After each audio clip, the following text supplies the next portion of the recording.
কেউ জান্নাতে যেতে চায় তাহলে এই জামাত ইসলামের কোনো বিকল্প নাই। তাহলে সারা বিশ্বে জামাত ইসলাম কায়েম করে ফেলাই দিবে যারা মুসলিম কান্ট্রি। হ্যাঁ, এবং উনি বলছে যে আপনার মরার পরও মিজান আবার এখনো। আরে ভাই, ওই মিজান কি তোমাদের মিজান? ইসলামের নাম দিয়ে তারা বলে যে আমাদের ইব্রাহিম আসসালামের চাইতে বড় কোরবানি দিয়েছেন একজন জামাতের এমপি প্রার্থী। এটা কি আসলে ধর্ম অবমাননা করা হয়নি? আবার একজন দেখলাম ডক্টর ফয়জুল হক, তিনি বলতেছে যে বিড়িতে শুকটান দিয়ে যদি আপনি ওই দাড়িপাল্লার জন্য ভোট চান বা বলেন যে এটাই ভালো এখানে, তাহলে আপনার পিছনের গুনাহ মাফ হয়েও যেতে পারে। এখন সবচেয়ে বড় নেতা হচ্ছেন দলের বা পদে আছেন আমাদের এখন বর্তমান চেয়ারম্যান তারেক রহমান সাহেব, এরপরই হচ্ছে মির্জা ফখরুল ইসলাম সাহেব। আপনার এই মুসাব্বির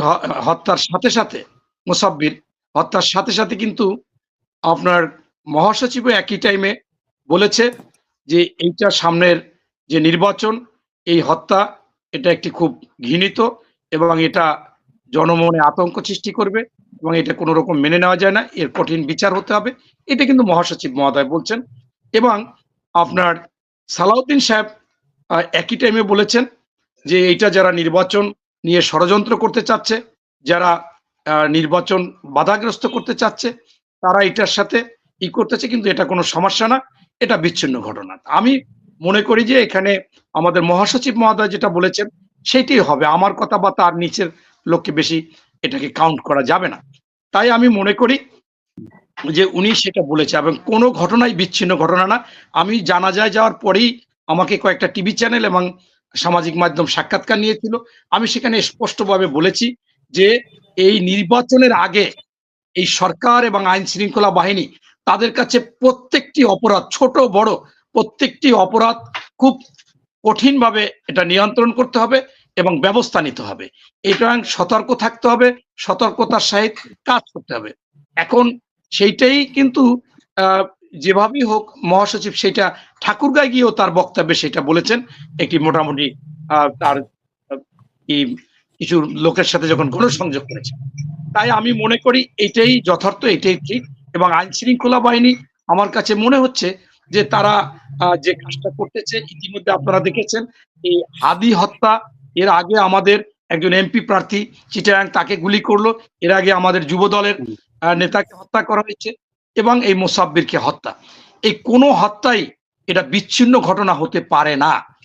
এবং আমি পাশাপাশি মনে করি যে এটা একটা দেশি বিদেশি যে ষড়যন্ত্র আমাদের 5ই আগস্টের পরেই করে আসছিল এবং অতি ভাবে একেবারে তারা মনেই করেছিল ক্ষমতায় এসে গেছে, এরকম একটা দল আমরা কিন্তু দেখেছিলাম, যেটা তারেক রহমান সাহেব 2024 সালের আগস্টে আমাদের 11 তারিখে আমাদের সাথে একটা স্কাইবি করেছিল, বলছিল যে অদৃশ্য শক্তি আমাদের সাথেই থাকে, পরবর্তী বলছে এখন দৃশ্যমান হয়েছে।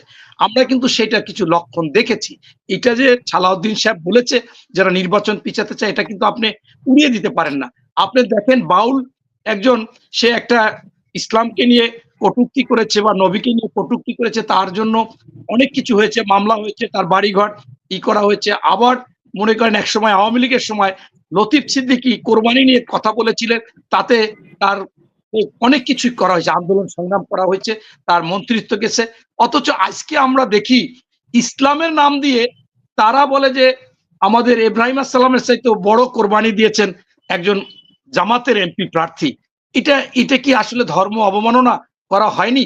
আবার একজন দেখলাম ডক্টর ফয়জুল হক, তিনি বলতেছে যে বিড়িতে শুকটান দিয়ে যদি আপনি ওই দাড়িপাল্লার জন্য ভোট চান বা বলেন যে এটাই ভালো এখানে, তাহলে আপনার পিছনের গুনাহ মাফ হয়েও যেতে পারে। নাউজুবিল্লাহ।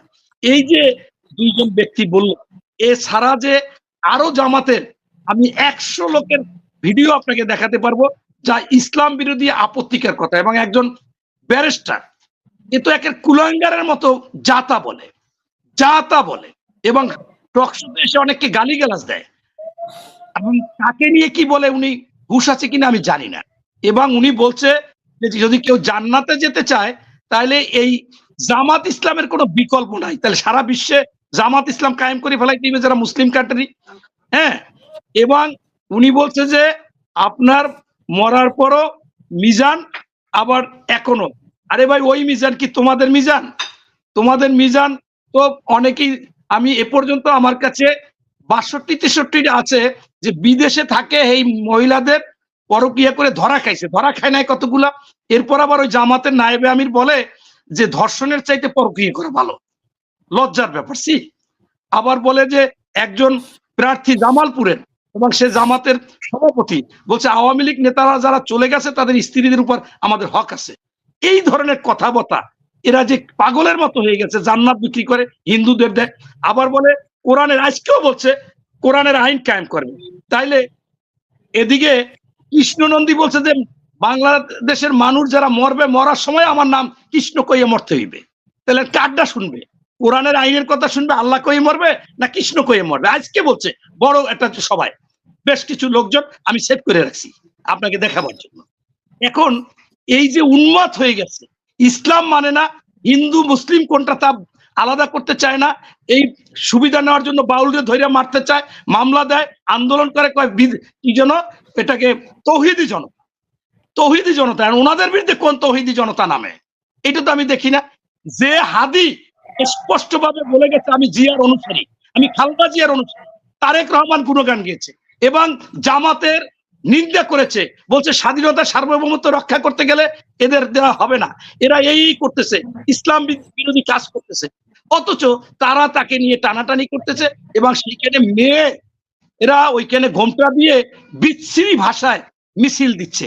আর কি কোনো মিছিল নাই? আর কি কোনো স্লোগান নাই? এই স্লোগান দিতে হবে? তোমার অঙ্গ নিয়ে তুমি স্লোগান দাও, তুমি মহিলা হইয়া তোমার গোপন অঙ্গ নিয়ে তুমি স্লোগান দাও। এই জামাত, এই শিবির এই জন্য যদি বলে থাকে, প্রত্যেকটা ঘটনাই দেখছি সাংঘর্ষিক। তারা বলেছে আমির বসা, আপনার শাহজাহান চৌধুরী বলতেছে প্রশাসন আমাদের কথায় উঠবে, আমাদের কথায় বসবে, আমাদের নিয়ন্ত্রণে নিয়ে আসতে হবে। জামাতের কোন মেয়ের স্লোগানের, কোন মেয়ে কি স্লোগান দিল যেটা আপনি বললেন, মানে স্লোগান দিচ্ছে? এরা ছাত্রী মানে শিবির টিবির মিলে ওখানে সব হাদির পক্ষে যারা বিচার চাচ্ছি সেইখানে স্লোগান দিচ্ছে। এর আগে তো ফজলুর সাহেবের স্লোগান দিয়েছে তার বাসার সামনে গিয়ে, শিবিরের ছেলেরা ছিল, মেয়েরা ছিল। আগের বিচারের সঙ্গে কিসের স্লোগান দিয়েছেন অঙ্গটি? ওখানে স্লোগান দিয়েছে, ওই আগে যে স্লোগান দিয়েছে আমি তো ভাই বলতে পারবো না।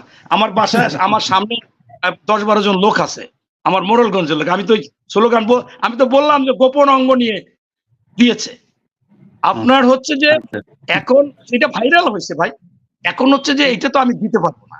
এখন আমরা যেটা মুখে উচ্চারণ করতে পারি না, ইসলাম ইসলাম বইলা তারা সেটা উচ্চারণ করে যাচ্ছে, সেটা তারা করে যাচ্ছে। আপনি একটা জিনিস চিন্তা করেন, এরা যে কি ধরনের কি ষড়যন্ত্র। ওখানে আমাদের দেশনেত্রী বেগম খালেদা জিয়ার ওখান দিয়ে বেরোয় আমির, সেক্রেটারি জেনারেল, নায়েবে আমির বলে যে উনি ভালো ছিল, উনি জাতির অহংকার, জাতীয় প্রতীক, আমাদের অভিভাবক, উনি সকলের সম্পদ। আর ওদিকে এটিএম আজহারুল সে বক্তব্যে এটা সেটা বলে। আবার ফেসবুকে এই শিবিরের ছেলেরা, জামাতের লোকেরা স্ট্যাটাস দেয়, আমার কাছে কমপক্ষে 10টা আছে। কারণ ওনার একটা ভিডিও করে দেখাইলে ভালো হইতো, উনি যে জীবিত আমরা ভালো বুঝতাম। ওই জ্যাকব মিল্টন যেটা লেখে, জ্যাকব মিল্টন কমপক্ষে 10 বার দিছে, ওই ইলিয়াস দিছে, ওই আপনার পিনাকি দিছে, সেইটাই আবার এরা বলে।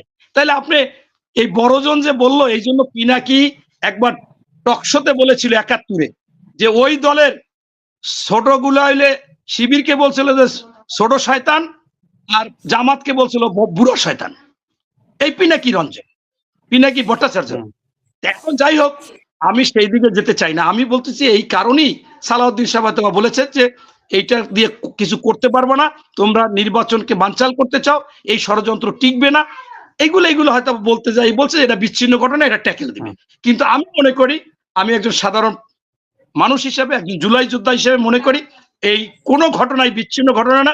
প্রত্যেকটার যদি খুব কঠিন বিচার হয়, অ্যাকশন হয়, তাহলে পরবর্তী ধাপটা আর খারাপ কিছু হবে না। বাংলাদেশে দেশপ্রেমিক সেনাবাহিনী তারা যেহেতু নির্বাচনী অনেক দায়িত্ব নেবেন এবং বর্তমানে আইন শৃঙ্খলা বাহিনী অনেক আছেন, তারা একটু কঠিন হতে হবে, শক্ত হতে হবে। আমাদের একজন লোক বলছে যে বর্তমানে স্বরাষ্ট্র উপদেষ্টা ওনার ডিজি ছিলেন, অবশ্যই উনি ভালো মানুষ, সৎ মানুষ, কিন্তু মেরুদণ্ড সোজা করতে হবে। এইটা না করলে কিন্তু হবে না। মেরুদণ্ড সোজাই মানে সাথে সাথে অ্যাকশন, এবং ওই অফিসারদেরকেও সতর্ক থাকতে হবে এবং আগামী নির্বাচনে কোনো একটি অপকর্ম হলে, কোনো একটি হত্যা হলে, কোনো একটি জায়গায় এই অকারেন্স হলে এটা অবশ্যই নির্বাচনে প্রভাব পড়ে। যেমন আমি তো ভয় পাই, আমি এই কয়েকটা হত্যায় আমি রীতিমতো ভয় পাই।